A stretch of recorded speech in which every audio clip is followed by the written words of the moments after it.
Okay.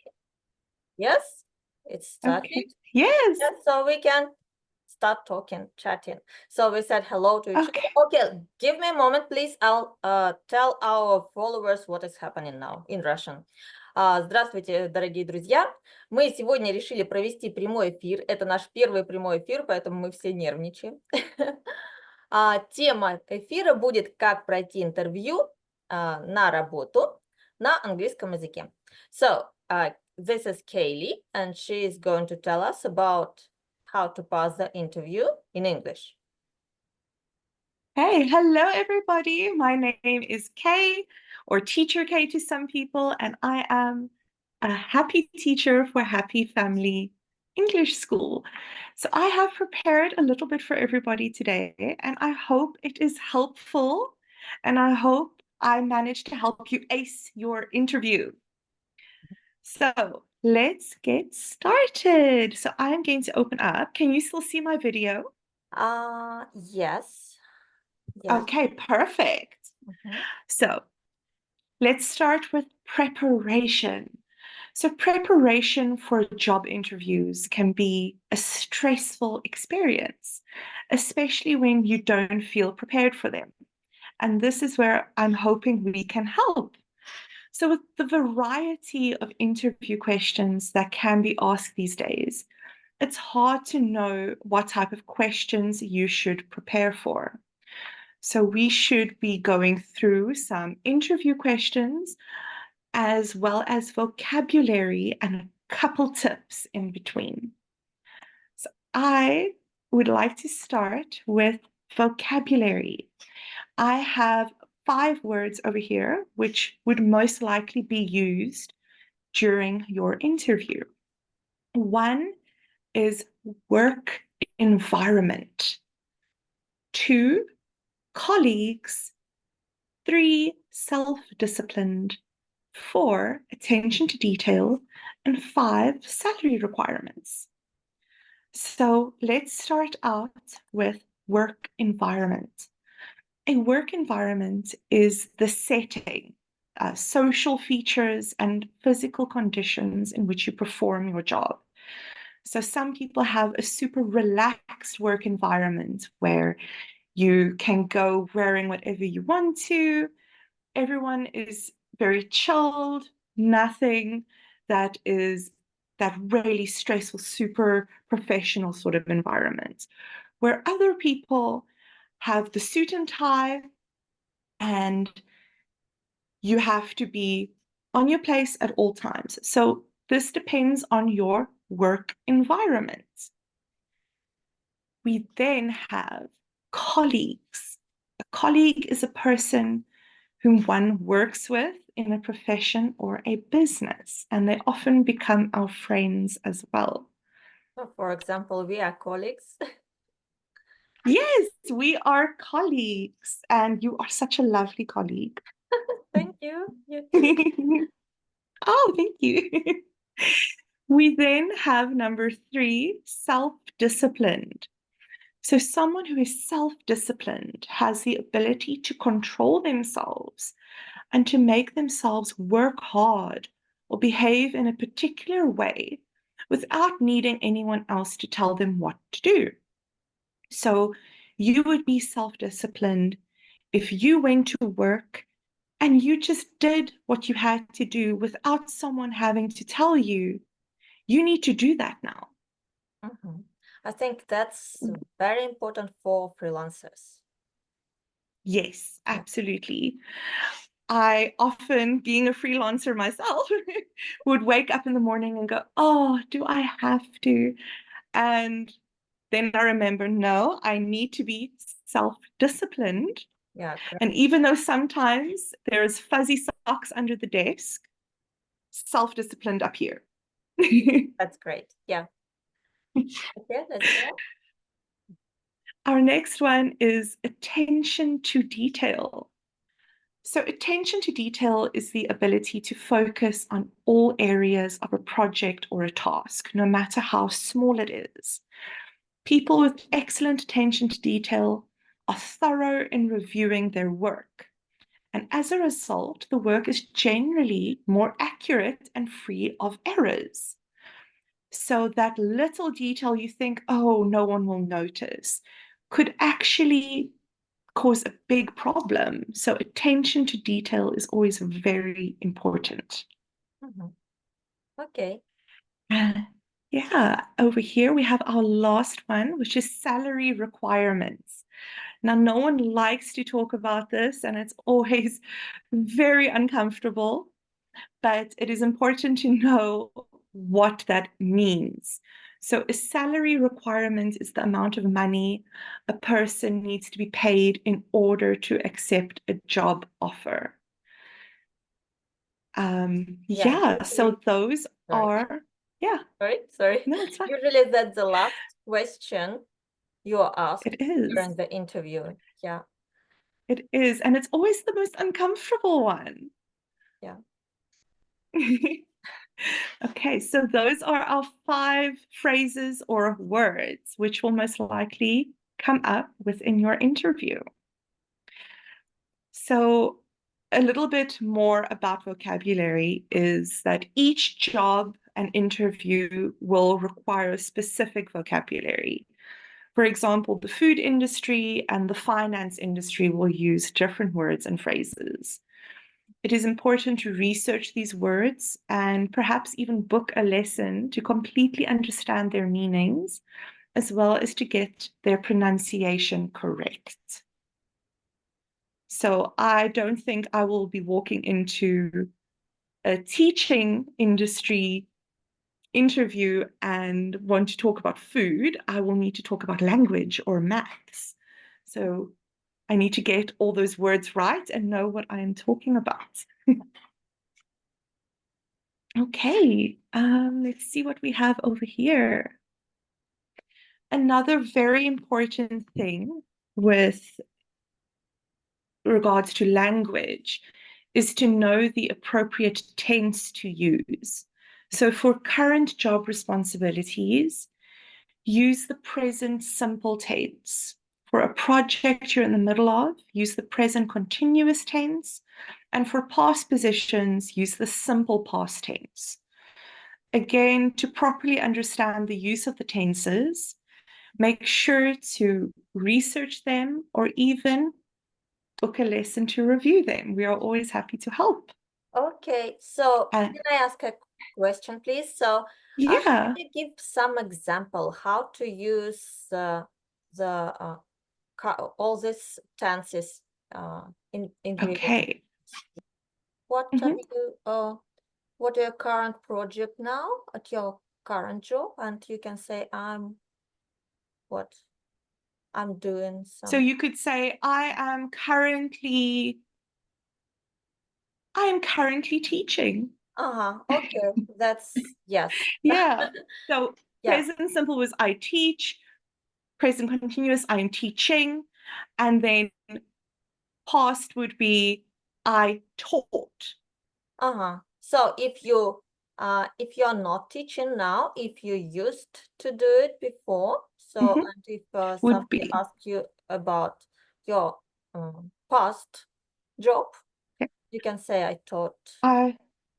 I taught English to some lovely people. Okay, great. Okay, great. I think that would be enough for viewers. Okay. So over here, I also have a quick tip for everybody is to share examples when possible. So tell a brief story that showcases a qualification. For instance, when asked if you have attention to detail, you can share a brief anecdote about how you caught an error in a report your company was about to send out. So you share a bit about yourself and you also manage to tell them that you're good at your job. Okay. Where are we over here? So practice, but don't memorize. You want to be prepared with responses, but you don't want to sound too rehearsed. So don't worry too much. I know that's hard to say because a person tends to get in your own head, but try to relax and instead focus on being professional, friendly, and polite while getting your point across. I think I want to share one story, how I was preparing for my first interview in English. So actually, I was learning by heart all the phrases I was going to tell the interviewer. So, and actually, I didn't need any of those phrases at all. At all, at all. Yes. So nobody asked me about those things. I learned by heart. Yes. I was a bit Well, now you know disappointed, them. but Well, that if was you ever, perfect. Mhm. well, if you ever want to try out for a TV show about a teacher, then perhaps you've got all those phrases ready. Yeah, maybe. Okay.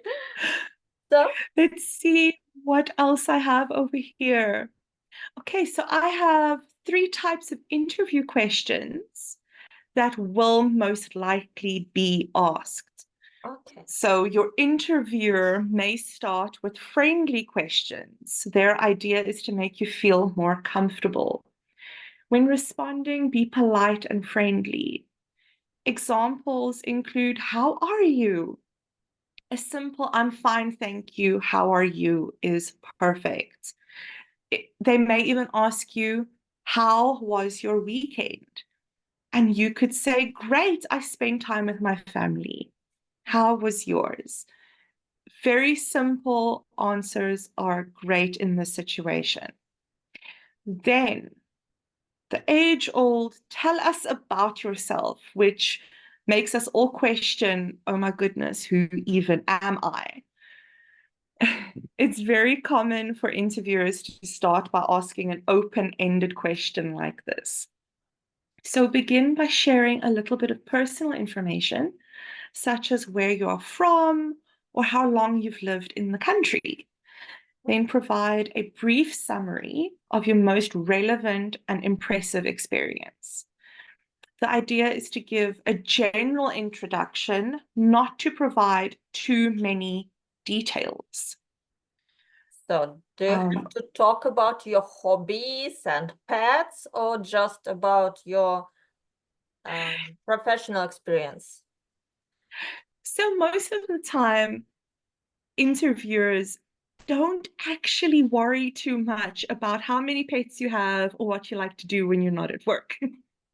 But sometimes it is nice to add in things that speak of your character. So if you are interviewing for a position where you will be working with children, talking about how you love animals and you are this kind, compassionate person might actually make the interviewer believe, oh, wow, maybe she really is suited for this. She has these wonderful qualities. Or if you are interviewing for an office position, talking about how you enjoy, let's think, how you enjoy things of routine, Okay. how you enjoy doing things at Doing specific report. times. For Yes, exactly. yeah. They Okay. might Okay. actually It make you depends. think, oh, wow. Yeah. So it depends what you're interviewing for and what your hobbies are. So if you're interviewing at an animal shelter, you probably shouldn't say you enjoy hunting. Okay. I see. Yeah. Okay. So it really depends on what your hobbies are and that sort of thing. Yeah. So you kind of feel it out. And sometimes the interviewer is actually this really nice person. And you get talking away from the interview as just another human being instead of someone who has this really big decision to make about you. Okay. Yeah. So giving a detailed life history, though, or telling long stories that are irrelevant to the job or the company are generally something to avoid. I don't think they want to know about what you did in the 3rd grade, but what you did in college, maybe. Okay, yes, I see. And then I have a very nice little technique over here, which is called the STAR technique. When preparing for the job interview, read the job description carefully for the required skills and abilities, and try to recall situations where you had to use these skills. Then use the STAR technique when talking about these examples. So, STAR would be S, situation. Give details about the context of your example and what you were trying to do. T, task. Describe your responsibilities and the challenges you faced. A, action. Describe what steps you took to deal with the situation. And finally, R, result. Talk about the end result and how you contributed to this outcome. Avoid going in unprepared and having to think up examples or saying you've never faced any challenges at work, because we've all faced challenges at work. So look at the skills that they are wanting in a person and think of situations where your skills have come into play. Okay, So that's that, really yeah. good advice. Yes, I think that's something that can bring you to a successful situation. I hope They so. will definitely give you a job after that. Yeah, Okay, I can really hope so. yeah. Okay, great, great. I think that was the conclusion. Am I right? Mostly, I have one little bit over Okay. here, which is lastly, do not be afraid to reach out for help preparing.